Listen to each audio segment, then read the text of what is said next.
नमस्कार मित्रों, स्वागत है आप सभी का हमारे YouTube चैनल धार्मिक विचार पर। मित्रों, आज के इस वीडियो में हम माता सीता के जन्म के विषय पर चर्चा करेंगे। दोस्तों, जैसा कि आप सब जानते हैं, रामायण में माता सीता और प्रभु श्री राम को विशेष रूप से पूजा जाता है। श्री राम जी के जन्म के बारे में सभी जानते हैं, लेकिन माता सीता का जन्म एक रहस्य है। तो चलिए विस्तार पूर्वक माता सीता के जन्म से जुड़ी कुछ बातों के बारे में जानते हैं। दोस्तों, रामायण को हिंदू धर्म का सबसे पवित्र ग्रंथ माना जाता है। इसके सभी पात्रों का अलग महत्व है।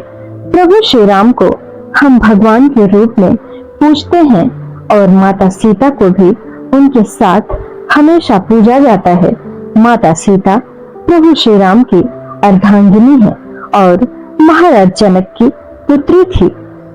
उन्हें लक्ष्मी जी का अवतार भी माना जाता है और ऐसा कहा जाता है कि जब विष्णु जी के अवतार के रूप में भगवान श्री राम ने धरती पर अवतार लिया, तब माता सीता ने लक्ष्मी के अवतार के रूप में जन्म लिया। उनकी महिमा ऐसी है कि आज भी प्रभु श्री राम से पहले देवी सीता का नाम लिया जाता है। यदि हम माता सीता के जन्म की बात करें तो आज भी उनके जन्म को लेकर कई कथाएं प्रचलित हैं। सीता जी का जन्म एक रहस्य ही है। दोस्तों, पौराणिक कथाओं के अनुसार माता सीता भगवान जनक को जमीन के नीचे मिली थी। महर्षि वाल्मीकि जी की रामायण के अनुसार राजा जनक के समय में एक बार मिथिला राज्य में अकाल पड़ गया। ऋषियों ने राजा जनक से यज्ञ का आयोजन करने के लिए कहा, जिससे वर्षा हो और उनका कष्ट दूर हो। यज्ञ की समाप्ति के अवसर पर राजा जनक अपने हाथों से हल लेकर खेत जोत रहे थे। तभी उनके हल का नुकीला भाग, जिसे सीत कहते हैं, किसी कठोर चीज से टकराया और हल वहीं अटक गया। जब उस स्थान पर खुदाई हुई, तब एक कलश मिला जिसमें एक सुंदर कन्या थी। राजा जनक ने उस कन्या को कलश से बाहर निकाला और उसे अपनी पुत्री के रूप में स्वीकार किया। जनक की पत्नी उस समय निसंतान थी, इसलिए बेटी को पाकर वो अत्यंत प्रसन्न हुई। चूंकि हल के उस हिस्से से टकराकर माता सीता मिली थी, जिसे सीत कहा जाता है, इसलिए ही उनका नाम सीता रखा गया। वहीं जनक पुत्री के रूप में उन्हें जानकी कहा गया। तो मित्रों, यदि माता सीता के जन्म की बात करें तो एक और प्रचलित कथा है जिस पर शायद ही यकीन हो।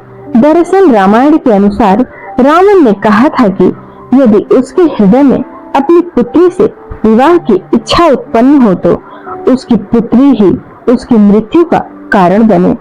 इसी बात को सही साबित करने के लिए एक बार गृत्समद नाम के ऋषि देवी लक्ष्मी को पुत्री रूप में पाने के लिए हर दिन मंत्रोच्चारण के साथ कुश के अग्रभाग से एक कलश में दूध की बूंद डालते थे।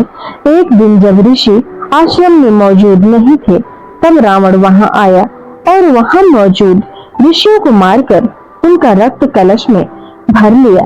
इस कलश को रावण ने अपने महल में छुपा दिया।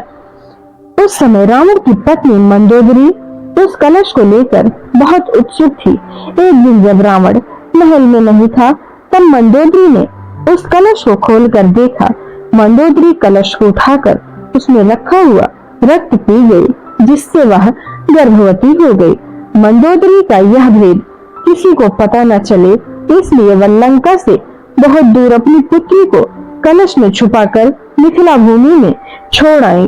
इस प्रकार सीता जी का जन्म हुआ और वो रावण की पुत्री होने के साथ उनकी मृत्यु का कारण भी बनी।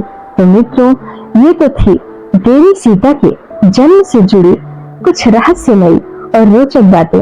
उम्मीद करते हैं आपको हमारी यह कथा पसंद आई हो तो वीडियो को ज्यादा से ज्यादा लाइक करें, शेयर करें, चैनल को सपोर्ट करें। जय श्री राम।